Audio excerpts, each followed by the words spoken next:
Welcome, everyone. It's so exciting and good to see everyone.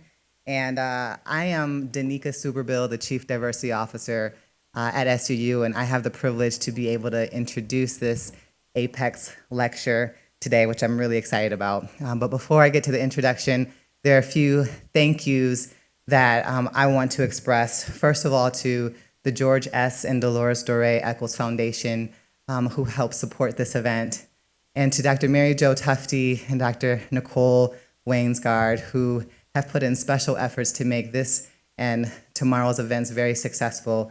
We thank you. And finally, and I think most graciously, we thank Lynn Vartan, Dr. Lynn Vartan, for her persistence and this wonderful nature to do this series, and for the work that she's put in that we can all enjoy hearing from our speaker today. So thank you to all of them.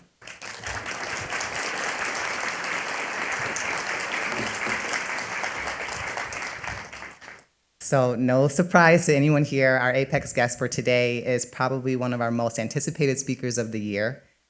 Today's guest, as you know, is Dr. Temple Grandin, and it is my honor to introduce her. Dr. Grandin is world-renowned for her trailblazing work as an advocate for people with autism and the welfare and humane treatment of domestic animals. She has shaped the national conversation and understanding of the autism spectrum and has pioneered asset-based thinking on the topic, encouraging parents, educators, and leaders to understand why the world needs all kinds of minds. Dr. Grandin's special ability for thinking in pictures, which was highlighted in the award-winning HBO film, Temple Grandin, has allowed her to connect with animals in ways most people never could, and has altered the way livestock is viewed, along with their right to be treated humanely. Her persistence and successful innovations have revolutionized the livestock industry, as more than half the cattle in North America are currently raised and processed in systems designed by Dr. Grandin. Author and co-author of over 30 books and several hundred publications, Dr. Grandin's steadfast determination to learn about herself and the world, to invent and do things, and to educate has brought her well-earned recognition, including recognition as one of Time Magazine's 100 most influential people in the world, and induction into both the American Academy of Arts and Sciences and the National Women's Hall of Fame. Many of those books are available for purchase and signing in the hallway after this event, so please feel free to make your way over there after this event. Dr. Grandin has been with Colorado State University as a professor of animal science for over 25 years and is often warmly referred to as the most famous person working at CSU by her peers.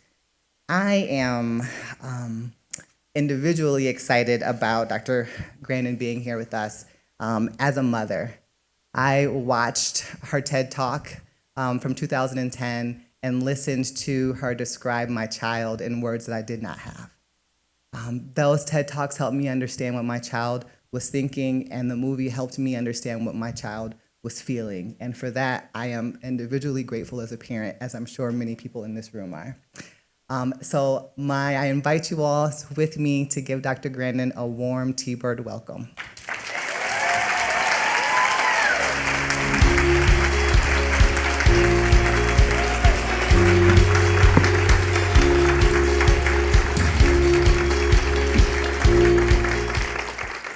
Well, it's really great to be here today. Got lots of things to talk about.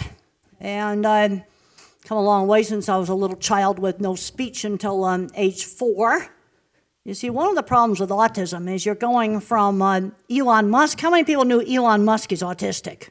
He's had a really good career. So that's at one end of the spectrum. And then you do have more, severe, see, this is the thing, autism is a very, very big spectrum. And one of the big problems is I'm seeing a lot of kids today getting locked into the label, not being encouraged to do enough things. I'm not learning basic skills like shopping, things I was doing when I was 7 and 8 years old. The other big problem we got today is kids don't do enough hands-on things. Here's a 3-year-old having a great time in the gutter drain of our building. Just having a great time.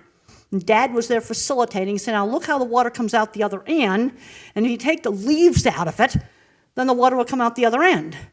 A lot of kids today just aren't doing this sort of thing, and I don't think there's any COVID germs on the roof of our building, because that's where that water comes from.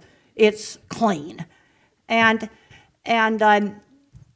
this is a big problem, not getting out and doing enough things. I get asked all the time, how did I end up getting in the cattle industry? I was exposed to it as a teenager. I was really good at art when I was a kid. My mother always encouraged me to do more different kinds of art and not just do the same horse head over and over and over again.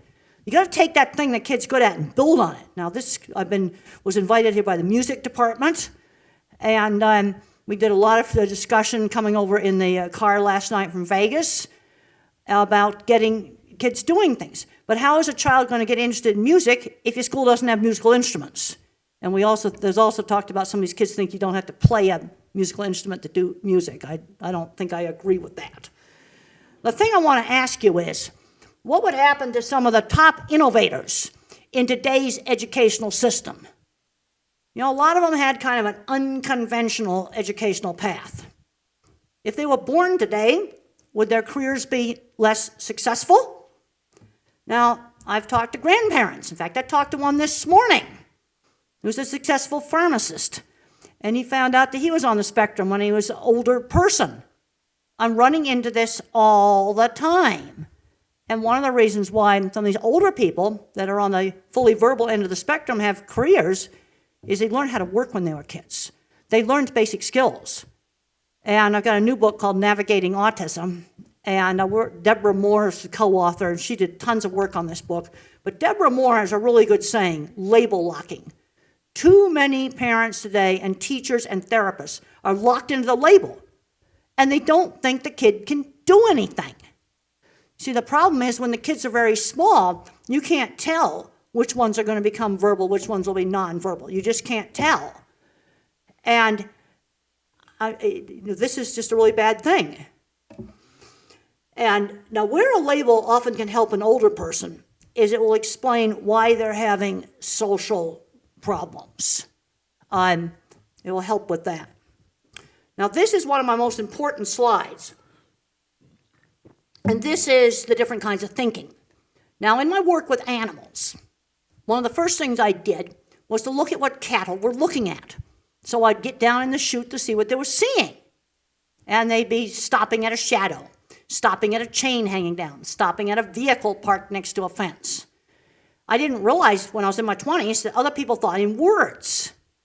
So the first step is realizing that different people think differently. And a lot of people are mixtures of different kinds of thinking. And I'm an object visualizer. Everything I think about is a picture. Okay, now when I talked about the pharmacist, I'm now seeing the pharmacist where I get my prescriptions because I got to make sure I remember this job. Because a lot of these granddads were IT or engineering. Okay, and that's an example. Pharmacist is not an engineering job. Then you have your mathematicians and your musicians. Music and math go together. Let me tell you on the photorealistic visual thinkers, I'll tell you what careers they go to. Art, photography, mechanics, would you believe, mechanical devices, and animals. Those are 4 things that visual thinkers are good at. The pattern thinkers, the mathematicians, music, math, computer programming, those sorts of things. And then, of course, you get our word thinkers. They go into teaching. A lot of the psychologists and therapists are word thinkers. And they have oftentimes a bigger problem with getting locked into the label.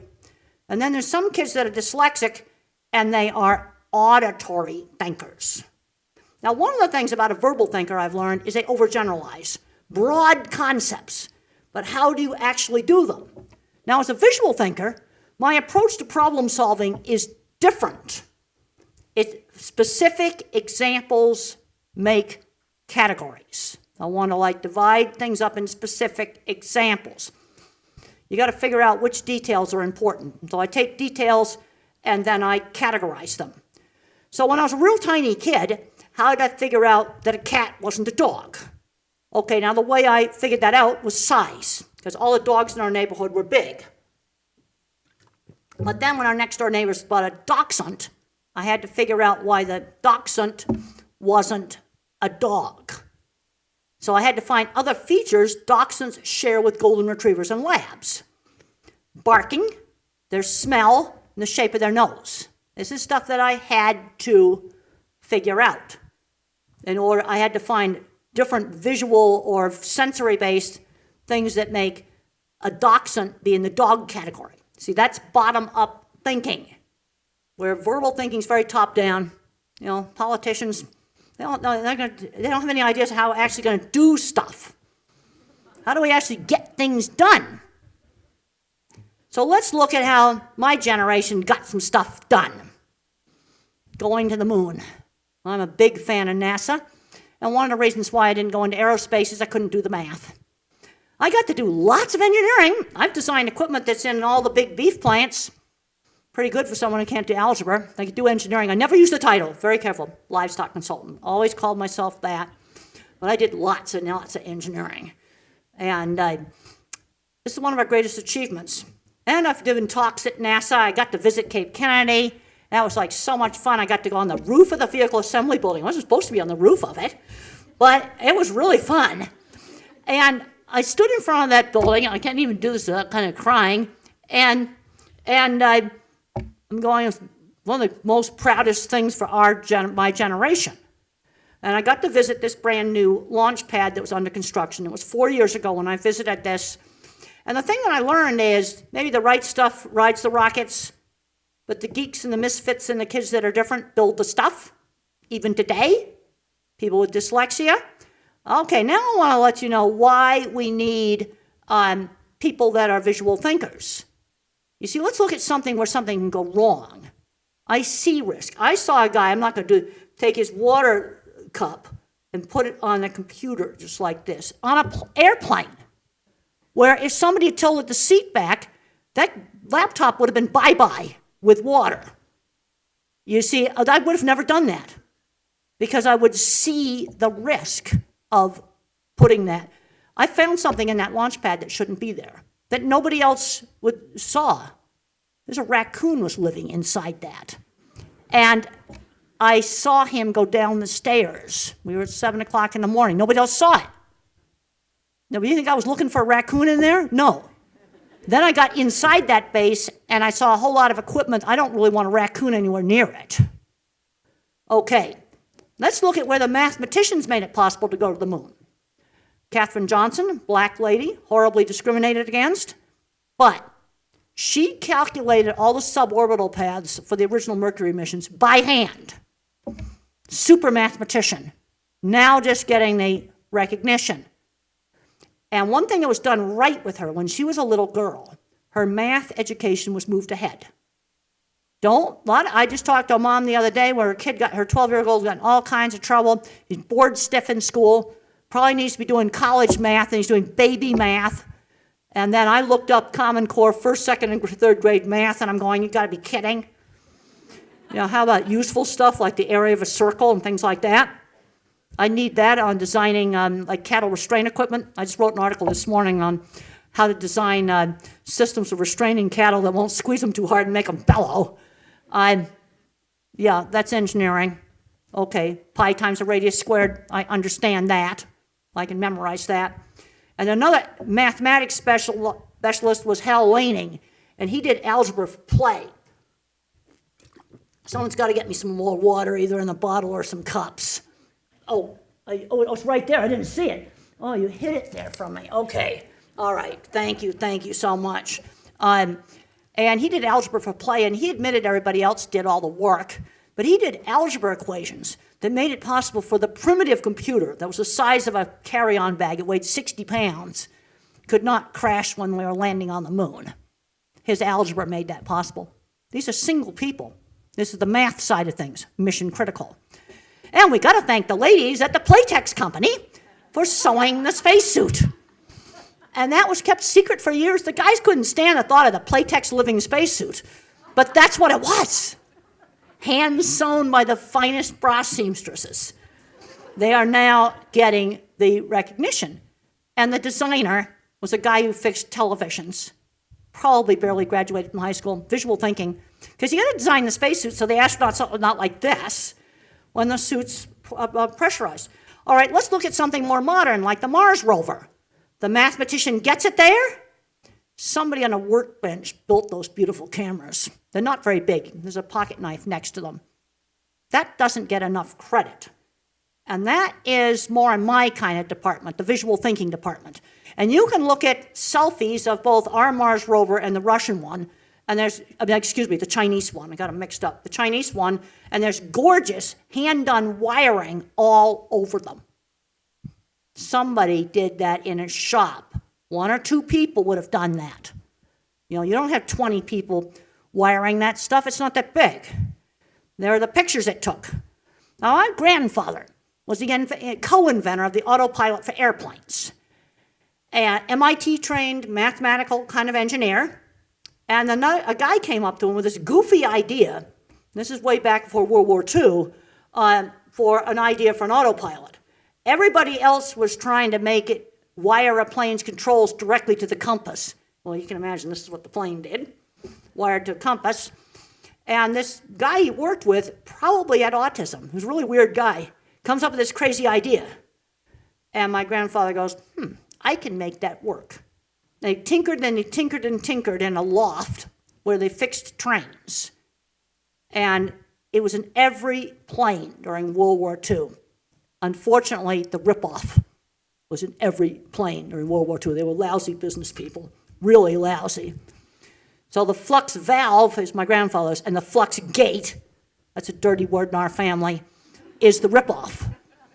And fortunately, he did finally get a good settlement. Now, somebody looked at that. I had a chance to visit the Sperry factory in the 70s where these were made. And some guy there goes, oh, simple little things. And I go, it wasn't simple to think up because it was totally different. And it was laughed at in the beginning. And my grandfather was an important mentor for me because we'd go visit and we would talk science. Why is the sky blue? Why did the tides go in and out? Because we were by the beach. Why is grass green? Now let's look at Michelangelo. Where would he end up today? Dropped out of school at age 12, filthy, dirty slob, liked to do pranks. What would happen to him today? Well, he was exposed to great art. Every church was commissioning great art. And he grew up using stone cutting tools. You see, the first step for the kids that are different to get into a good career is exposure. You have to be exposed. I got exposed to cattle as a teenager. And then later on is the mentoring. Later on, when he was a teenager and a young adult, is the mentoring. But if he hadn't been exposed to those stone cutting tools, there probably wouldn't have been any David. Would have been that simple. Steve Jobs was bullied in school. He's probably on the spectrum. He was over in the neighbor's garage messing around with all kinds of electronic stuff. Again, that's exposure. Einstein didn't talk until age 3. He'd land in an autism program today. Thomas Edison was a high school dropout. The other thing is all these people learn how to work at an early age. This is the big problem. We're doing a much better job with the early intervention with our little kids. That we're doing a better job on. Because I was the kind of kid, no speech, all kinds of severe behavior problems, they used to just chuck us away at an institution. But then you have the ones where there's no speech delay or just a slight speech delay. They, in my generation, some of them might have done better because they had things like paper routes, learning working skills. And I'm seeing too many smart teenagers getting addicted to video games, not learning working skills. And some people, well, you're just an old fogey that not modern when it comes to video games. These kids are not getting fabulous jobs in tech. If that was happening, I wouldn't be criticizing it. But what I'm seeing as I go around these meetings, you can go to the basement or the bedroom and play video games on disability check, or you can get out and have a life. It's just that simple. And so the transition to work needs to start when they're about 11. We don't have paper routes anymore. Church volunteer jobs. It's very important to do a task on a schedule outside the family. Somebody else is the boss. Instant they're legal, they need to get real jobs. We'll be talking more about that later. The other big mistake that's been made is we've taken all the hands-on classes out of the schools. Worst thing we ever did, because these are all opportunities for kids to get exposed to art, sewing, woodworking. When I was in elementary school, I loved art class, sewing. I did embroidery in 3rd grade, loved it, hand embroidery, loved doing it. Cooking I hated, and I got to take woodworking instead. Playing musical instruments. How can a child really get interested in music if they don't actually try them? I tried them. No, piano lessons didn't work for me. But it's important for kids to get exposed to a lot of things. Woodworking, theater. I wasn't interested in acting in the plays, but I loved making scenery and costumes. That is something that can turn into a career. Welding. I know people that took a single welding class in high school, owning now big, gigantic metal fabrication shops, selling patented equipment all over the world. And they're not getting replaced. We need them to fix things. Auto shop. There's been 3 cases of video game addicts being successfully weaned off of video games with auto shop, auto mechanics. They found out that fixing cars was more interesting. Now what you got to do is you got to wean them off slowly. You have to replace it with something else. Now how do you figure out what kind of a thinker a kid is? Well, when I was in 3rd grade, 8 years old, I was really good at art, building things, mechanical ability. Could not read in 3rd grade. And mother taught me with phonics. Now, when you look up phonics teaching online, I can't believe the complicated stuff they got out there. Okay, I didn't realize, after I read this complicated stuff, I'm going, why was it so easy for mother to teach me? I already knew my ABC song.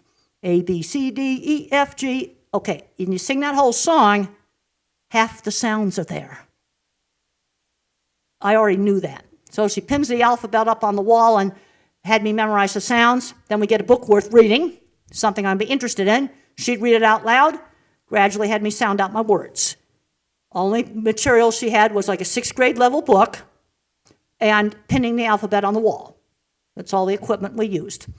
Now, after school for about 30 minutes to an hour, after school 4 or 5 days a week, I went from no reading to 6th grade level reading. The math kids will like mathematics. Move them ahead. Move them ahead in math. They're good at music, move them ahead. The verbal thinkers that are autistic often love facts, all kinds of facts, history, sports statistics. And some of these, when they grow up, can be really good at specialized retail. Things like selling cars. A bank hired 2 of them to sell high-end financial products, record-keeping jobs, teachers, lawyers. And then the math people, engineering, your traditional mathematical engineering, visual thinkers, photography, graphic arts, skilled trades. And there's a tendency, we're doing too much sticking up our nose at skilled trades. I'm very concerned about who's going to fix things. We've had very bad problems with broken electric power equipment in Texas. I looked at that and I'm going, you managed to freeze 3 different types of power generation. I'm going, really? And in California, the wires fall off and burn things up because they haven't maintained anything. Yeah, we're going to need the visual thinkers to keep this stuff running. Now, a Nobel Prize winner was 50% more likely to have an arts and crafts hobby compared to some other scientist. That's another reason for keeping all of these creative classes. Now, I started out in the cattle industry, and when you're weird, what I learned is you got to sell your work, not yourself. So let's say a kid's a good artist, get out there and sell their work. Good at music, get out and sell the work.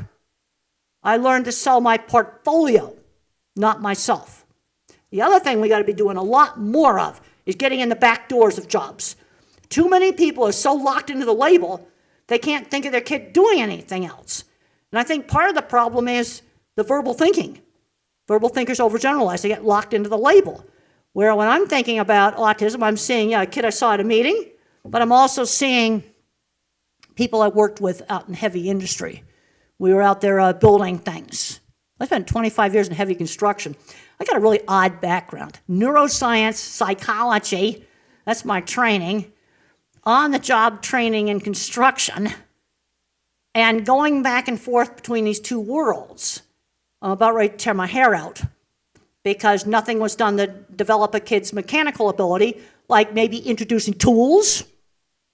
You know, he's got to be a teenager and he has only using Legos. There's nothing wrong with Legos, but let's graduate to tools by 2nd or 3rd grade. A few tools. Okay, I sold my work. That's a hand-done drawing I did in 1978 for the Dip Bat project in the movie. And what I really liked about the movie is it showed all my drawings were in there. All the projects I did in that movie are real. It also showed how I think in pictures. The movie shows visual thinking really accurately. And the name of the movie is Temple Grandin. I get asked that. It's on the Amazon Prime, I think's got it. Some of the other streaming services. But when people saw my drawings, they thought I was weird. But they'd go, oh, you did that? You weird person, you did that? And that's the drawing that I used to design the front end of every Cargill beef plant in North America. And then I also worked on developing a piece of equipment called the center track restrainer system. If you want to see that work, you can go to Beef Plant Video Tour with Temple Grandin. And the way I sold that job is back in the late 80s, I sent this drawing as a big fold-out drawing to Mr. Fielding, the head of Cargill. 30-second wow. And then a couple of pages of pictures of jobs and my brochure. And that's one of the pictures that was sent. Now, why did I write on that? You have to touch to perceive. When the industry went from hand drafting to computers in the mid-90s, we started getting weird mistakes on drawings. They weren't seeing them. And I found that the people who drew these drawings had taken the computer-aided drafting class, but they'd never built anything, and they'd never drawn by hand. Weird mistakes, like the center of the circle wasn't in the center of the circle. Mistakes that I never saw before in drawings. Perception mistakes. And that's the aerial view of the replica of my facility they built for the movie. I love the fact it had my projects all, perfectly built in it. There's my brochure that I used. I didn't say anything about autism. Just let the work sell itself. Now, where a diagnosis can really, really help an older person is insight into social issues. That's where a diagnosis in an older person can be a relief. But in the fully verbal end of the segment, I'm seeing too many kids held back. And I'm going to be talking a little later on about few accommodations they are going to need to have. And I managed to get out of taking algebra. Thank goodness it wasn't required in '67 when I was a freshman in college. I took probability, matrices, and statistics. Had to be tutored. And I wobbled through statistics with a C as in Charlie, with tons and tons of tutoring. But I'm concerned today that algebra requirements are locking kids out of skilled trades, locking them out of car mechanics. And I was talking to some veterinarians about it. They said, well, you have to have algebra for dosing medicine. No, you have to memorize maybe 10 specific formulas for dosing. You just memorize them. Like I memorized the area for circle, which I have to have for pneumatic cylinder sizing, so you don't squash cattle too hard with equipment. That can be memorized. You don't have to do algebra in the abstract. That was another one of the projects. There's the original project taken in black and white. Remember 70s, color photography, really expensive. Now the thing I want to ask you right now today, who builds large meat processing plants? I had a real wake-up call on this in 2019, and I went to visit a large plant. And the visual thinkers, they do the plant layout. They'll have a title like drafting. They're designing entire factories. I worked with them. Took a 1 semester community college degree in CAD drafting. And they also invent all the really clever mechanical equipment. Things that are clever mechanically. The math thinkers will do the boilers, the refrigeration, and make sure the roof doesn't collapse. You see, you need to have the whole team. And what we're losing is the people that make the clever equipment. We're having to import that stuff now. We have huge shortages of electricians. These jobs aren't going to go away. They aren't getting replaced by computers. 20% of the people I worked with on these systems owned metal companies. 20% of them were either autistic, dyslexic, or ADHD.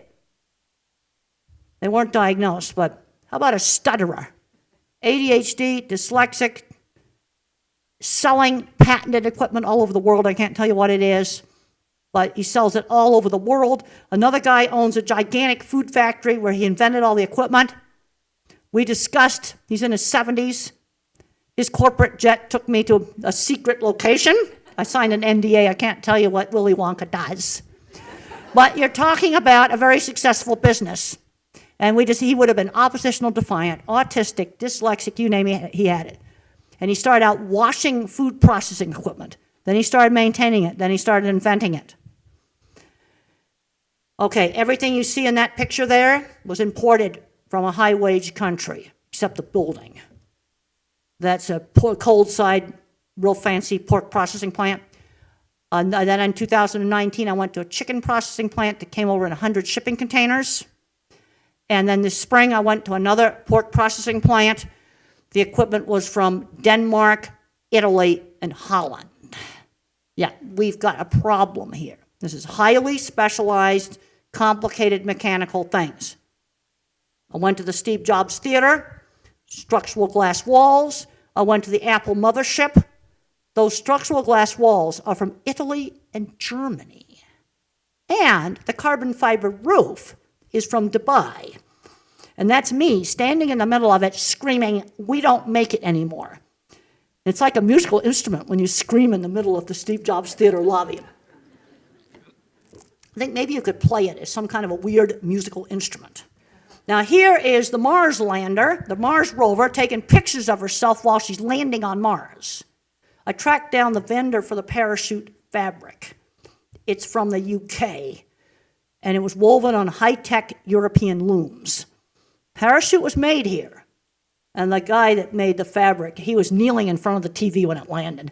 And he was very relieved when it worked. Very relieved. So let's look at some things on tips for working with minds that are different. Okay, if I was a computer, I'd be an Intel 286. I got no working memory, but I got big warehouses full of computers for long-term memory. So I got lots of long-term memory. But one of the problems I have is a slow processor speed. This is why some of the social stuff is hard, because I don't process quick enough. Also, I cannot remember long strings of verbal information. I have to write it down in a checklist. Any task that involves a sequence, I must write down in a checklist. Also, I'm seeing too many parents overprotect these kids. But on the other hand, you don't chuck them into some multitasking chaos at a busy takeout window. You don't do that. But you got to stretch them just outside their comfort zone and give them some choices of things that they can do. Vague instructions don't work. I need very clear instructions about what I'm supposed to do, and then I will do it. I think we have to be looking at, what's the ultimate goal of education? Where is a student 10 years after high school? I had my master's degree and I was doing the DipVat projects 10 years after high school. I can think of places I don't want them 10 years after high school. Whole lot of things. All right, how do I deal with things like anxiety? Getting lots of exercise helps. And in my book, Thinking in Pictures, which we do have copies out there on the book table, just did a new updated afterword on it. I have been taking antidepressant medication for a long time. It really helped me. And I don't want to talk about that much now, but it's in that book. All right, let's look at my work experience. When I was 13 years old, my mother got me a sewing job where a seamstress was altering dresses out of her home. And I'd take apart the dresses and hand hem them 2 afternoons a week in the summer. 15 years of age, I was cleaning horse stalls. Learning these working skills really early on. 16 years old, I went out to my aunt's ranch. This is where I got introduced to cattle, because I came from the East Coast. And I also had to wait on tables and stuff there. She had guests. 16 years old, I was roofing. That's probably illegal now. But at 17 years of age, I was starting a little sign painting business. You see, this is the kind of entrepreneur stuff we need to be encouraging. And Elon Musk was making video games and selling them. He also tried to rent a shop in a shopping mall, and he was too young to sign the lease. But you see, learning those working skills really young, really important. And then when I was in college, I did 2 internships.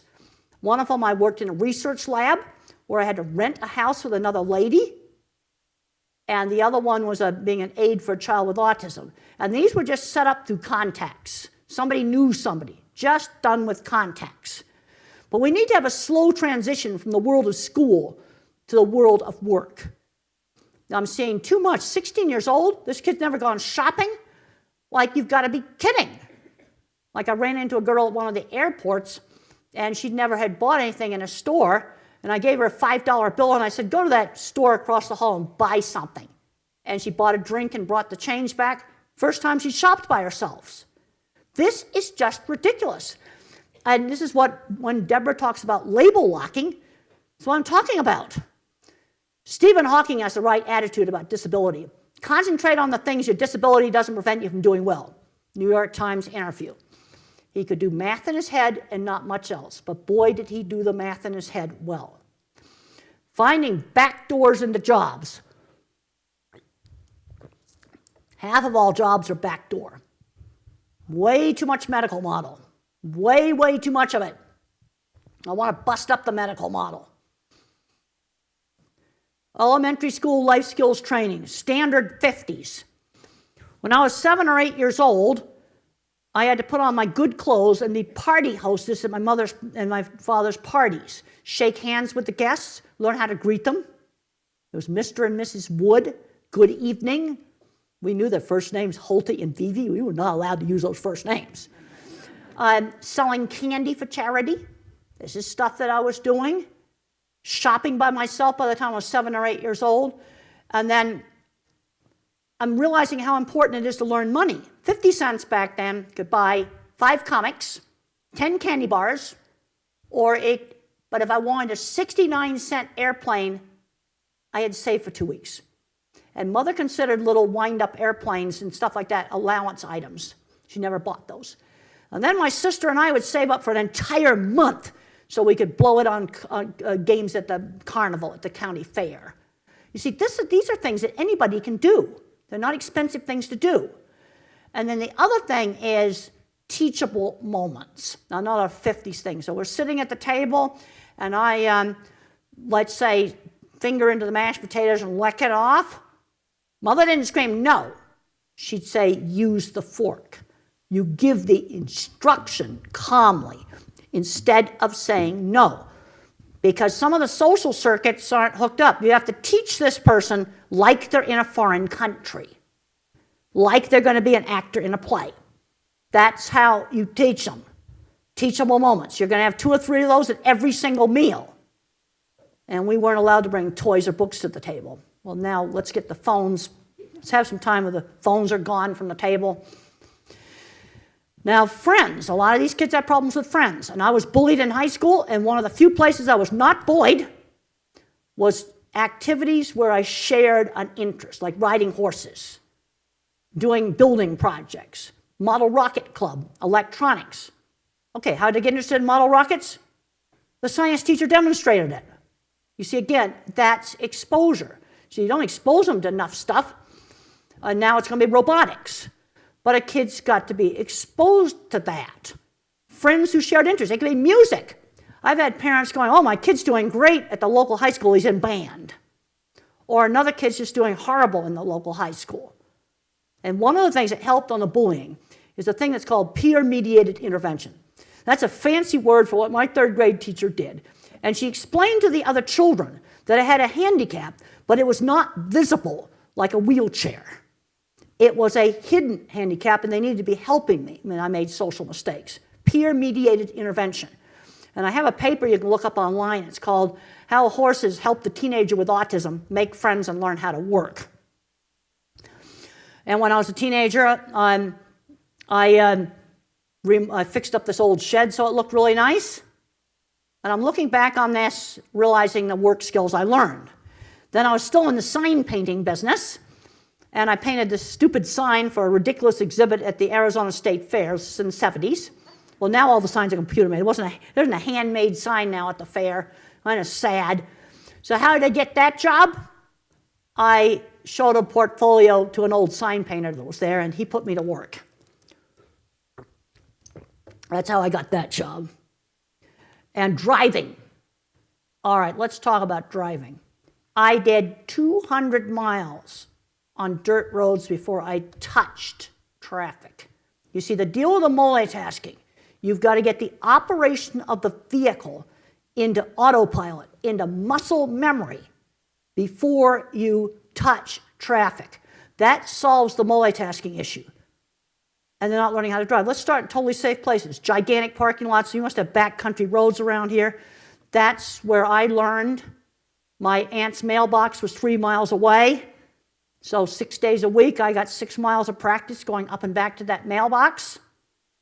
That's 36 miles a week. That adds up pretty quickly, about 20 minutes a day, perfect amount of time.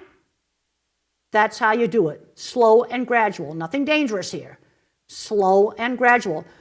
And then I got my license at the Fort Huachuca Army Base, which was pretty easy driving. Flunked my first one, got it barely on my second one, but I went a year before I went on freeway. In other words, working to it really slowly. And also, we need a slow transition from the world of school to the world of work. That's another thing. We've got to learn all these things that are on this slide.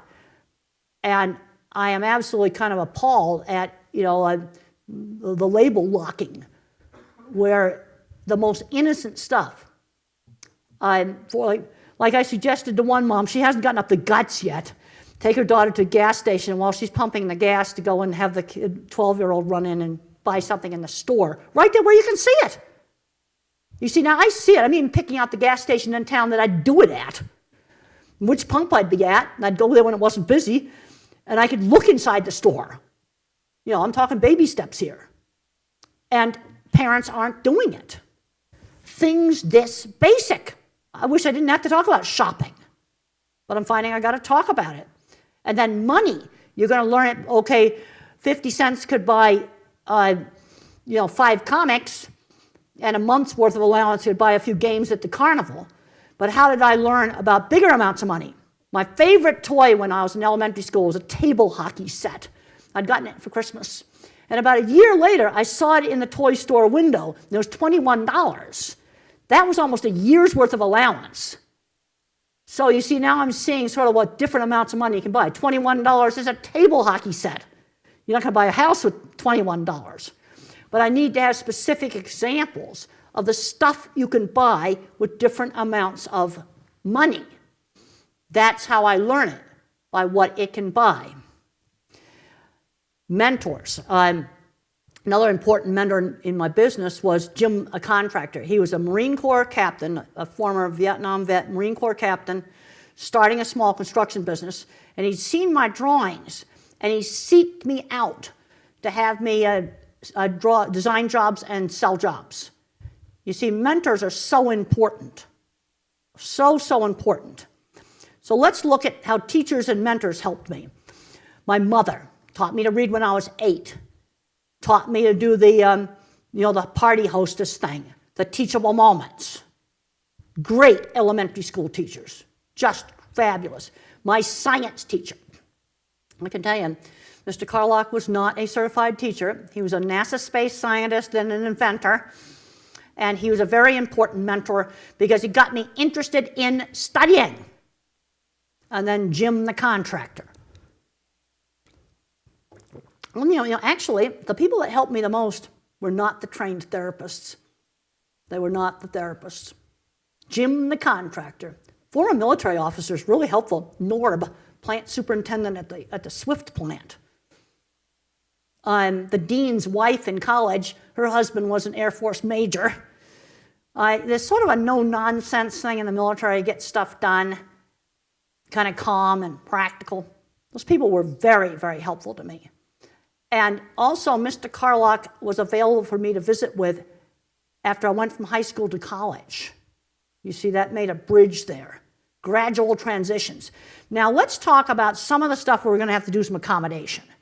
There are some accommodations we have to do. Extra time on tests is one of them.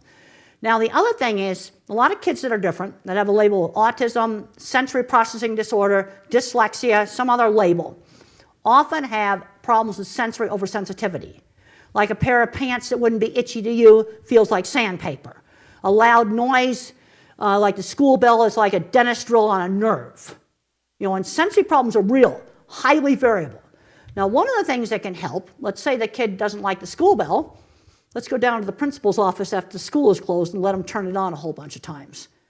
When the kid can control the horrible thing, like the hairdryer or some other noisy thing like that, where they control it, they turn it on and off, they can often get to tolerate it where they can control this dreadful sound of the vacuum cleaner. They might even get to like to play with the vacuum cleaner. That has happened. The other problem is a lot of kids are wearing headphones all the time. You wear a headphone all the time, it'll make it worse. What you need to do is have them with you all the time. So you're giving them control. And there's a few horribly noisy places where you can put it on, like industrial strength bathrooms. Every automatic flusher's different. And you put it on for that and then take it out when you come out. But one kid got over that by learning all about how those things worked. Like he went on the websites of all the companies that made these things. Because sometimes when you learn more about the horrible thing, it gives you that sense of control. So you can have the headphone with you, but you try not to wear it all the time. And buying soft clothing. I have to, there's certain kinds of pants I just can't wear. They drive me crazy. And then there's a sensory desensitization method called environmental enrichment is an effective treatment for autism, where you stimulate two senses at the same time, and here you need those three keywords to find the paper. But sensory problems are real. And I have problems with hearing when there's a lot of background noise in a restaurant, and there's a lot of chit-chat going on. I can't even follow it. You know, that makes some like social chit-chat difficult. It goes too fast. Now, some kids have visual processing problems. I don't have them. Okay, you go to the eye doctor, you check the eye out, it looks normal. The problem is in the circuits back here. 1/30 of brains for vision. And you got circuits back in here that work for color, shape, motion, and texture. And they have to merge and form a graphics file. You know what? Nobody knows how they work. They still don't know how they work. And it also is image stabilization circuitry. No one has any idea how it works. So I turn my head, but you're not bouncing up and down. Nobody knows how that works.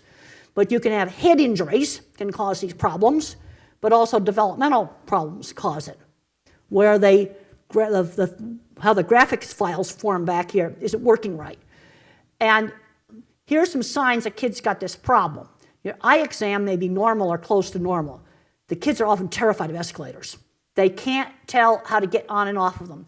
Certain kinds of light will flicker, like certain LED lights, others will be fine. Also, when they go to read, the print will jiggle on the page. I'll give you some ways to fix that. They may get image breakup, similar to migraine, the kind of things that happen when people have migraines. There's something wrong with a graphic file formation. And this gets worse when they get tired. And nonverbal individuals on the spectrum that can type independently describe like the visual stuff just getting scrambled. Imagine if that's what your seeing was like. And then when you got tired, it got worse. Or the print is jiggling on the page. Here's a simple fix for it. Try printing the work on light blue paper, light gray paper, light tan paper, different pale colored papers. This also works for a lot of head injury people too. They're the same problems, head injuries. Fluorescent lights flicker, cheap LEDs flicker. Now I understand the dollar store still sells the old-fashioned incandescent lights. They don't flicker. Now fancy ones they sell at the other stores, they all flicker. You've got to find lighting that does not flicker. This is a must-do accommodation. And the simplest thing to do is turn the lights off and just use the windows, or get a lamp with like a 100-watt incandescent bulb and put it next to the kid's desk to blot it out. Now they're getting harder and harder to find, but the old-fashioned hot energy waster light bulbs don't flicker. You know, this is, for certain people, this is in the must accommodate category. Because how can you tolerate a classroom flashing on and off like a strobe light? And some individuals are helped with colored lenses. Now, Irwin lenses get pretty pricey, but I know people have just gone out and bought some rose-colored glasses and that worked. You know, try different things like this. The colored paper, I've seen that save careers. And I'm talking pastel colors, not real dark brown or something, but pale tan, pale light blue. Now, if you have very severe sensory problems, people on the spectrum and people with these problems describe extreme effort is required to screen out. The screening out systems don't work. They need breaks. They need sensory breaks. Some kids are going to need this. Another problem they have, and this is one of the problems you get in with eye contact, is they can't see and hear at the same time. They've either got to use their vision or use their ear. And some individuals, they're going to learn better auditory because hearing works better than the seeing. But sensory issues really are real, and they're also highly variable. I don't have the visual problems, but other people do. Now, this is an effective adjunct to some other therapies. You stimulate two senses at the same time. Now, I'm getting a lot of questions now about ABA, and that's getting real controversial right now for little kids. It's all a matter of how you do it. And the decent programs recognize the sensory problems. And some of the old rigid stuff, and unfortunately some of that stuff is still around, does not recognize, in some cases, the kid's throwing a fit and screaming because he's in sensory overload. They just don't get that. Now, the thing I always ask parents is I'm more concerned about who the teacher is. And what I've observed is some teachers just have an innate ability to work with these kids. And they know just how hard to push. They know when to back off. So I'll ask parents, okay, we're working on early intervention, for example. Is the kid making progress? Okay, what's progress? More speech. Better able to take turns. We've got to teach these little kids how to take turns. How to do basic skills. The other thing is a child should like going to therapy. If your child hates therapy, he's probably being driven into sensory overload. Then you need to find a different school or a different teacher. And this is just a method here where you stimulate two senses at the same time, like maybe smelling some aromatherapy thing, and then maybe sitting on an exercise ball that involves balancing. So it's two sensory systems at a time being stimulated. And I think what it does is it desensitizes them.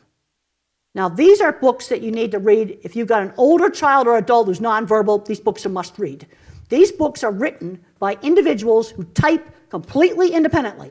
Nobody's touching them, and nobody's touching the thing they type on. How Can I Talk If the Lips Don't Move? It's available as an electronic book from Amazon.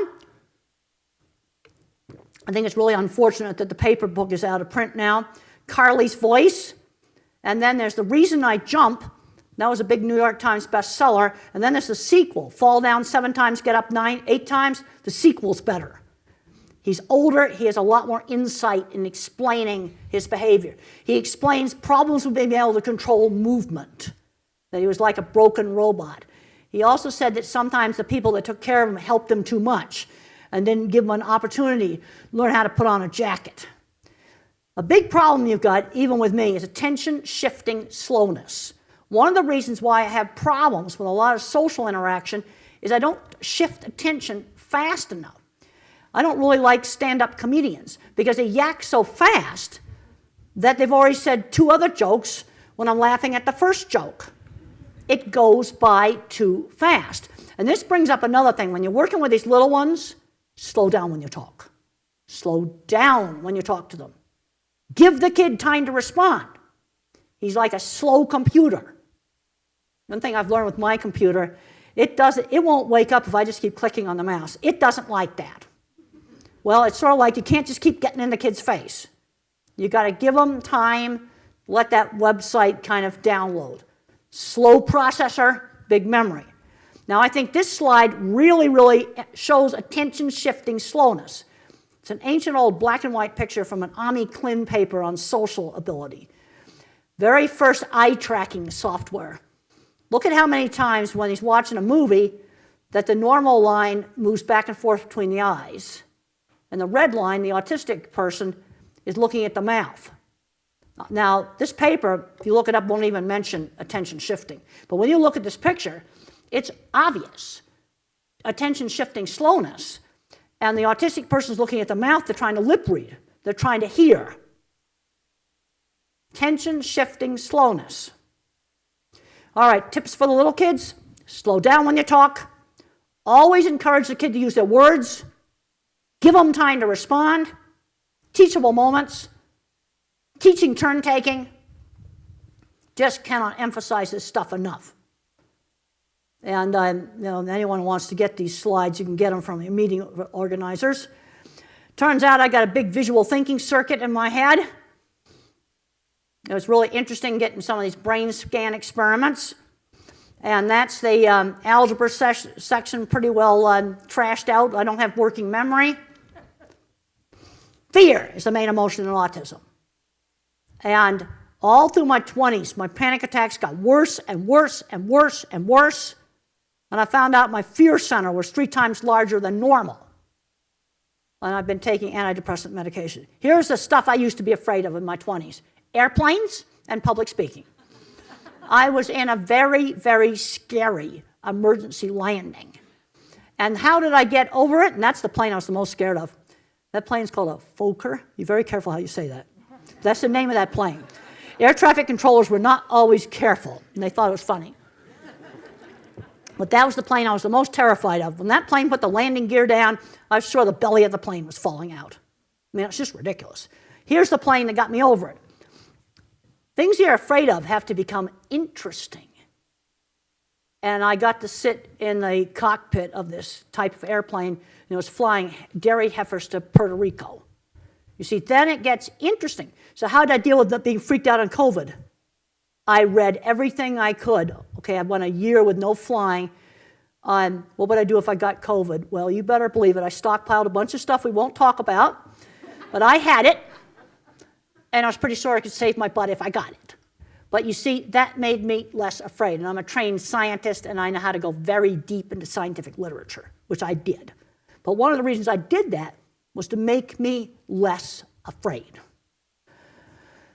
And then when I was in my early 30s, I discovered a low dose of antidepressant drugs. It just made all the difference in the world. I've been on them, still on them. And the big mistake made with antidepressants is too high a dose. The label doses are often too high. And that's all explained in Thinking in Pictures, and they got plenty of copies out on the book stand.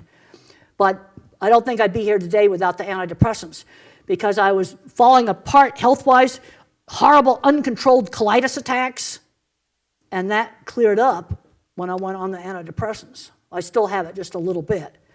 Another thing that helped my anxiety was my squeezing machine. Now, this is why you need to be able to calculate the diameter of an air cylinder, because if you use too big an air cylinder, you're going to break myself and bust up the machine, too. And I built that. Got the idea from the cattle squeeze chute, because I was desperate for relief from the anxiety. And here's a therapist working with a little kid. Deep pressure is calming. Not to everybody, but it's something simple. Some really respond well to weighted vests, and others don't. We've also got to be showing kids interesting stuff. Like I actually built the optical illusion room that was shown in the movie. And that's what's called a monocular distorted room. And I got interested in that because I saw it in a single science movie that was shown in science class.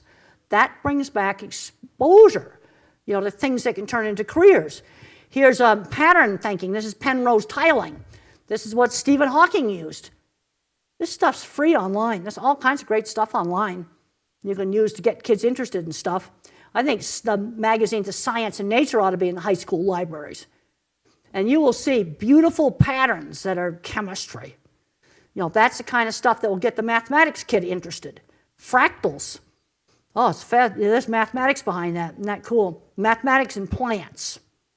And my last slide right here is things that are free online for things like mathematics, programming, code.org. Type protein symmetry into Google Images. You'll be amazed at what you will find. Khan Academy, Scratch programming, that's to teach little kids programming. There's all kinds of great stuff online. It's sort of like Dorothy had the ruby slippers, but she didn't know how to use them. The computer mouse, let's imagine it with red sparkles. I get kind of emotional about that, about stuff that's that cool. I'll just finish up getting very emotional about an Olympic skater I just read about this morning. Comes up with a COVID test right before to get on the plane on the charter flight. So he was kicked off the charter flight, so he quarantined. And he took all these airplanes, like horrible 4 flights to get there, gets there the day before, jet lagged. They'd lost his skates in baggage. So he had to borrow some ladies' skates that he'd never worn before, and he practiced for an hour in them, and he won. Yeah, I got very emotional reading that this morning at breakfast. That was my breakfast reading over at the Best Western. Okay, what I want to do now is I want to get to questions. Hopefully they'll have some roving mics that they can move around. I hope they've got that. Actually, we have questions set for some of the other events, but if people want to come and meet with you outside. Okay, so I'm not going to be able to do any questions? Not in this format, no. Oh, I can't do it in this format. Well, I guess we'll have to do it out in the bookstore then, and I'll be there. And I want to thank everybody for coming.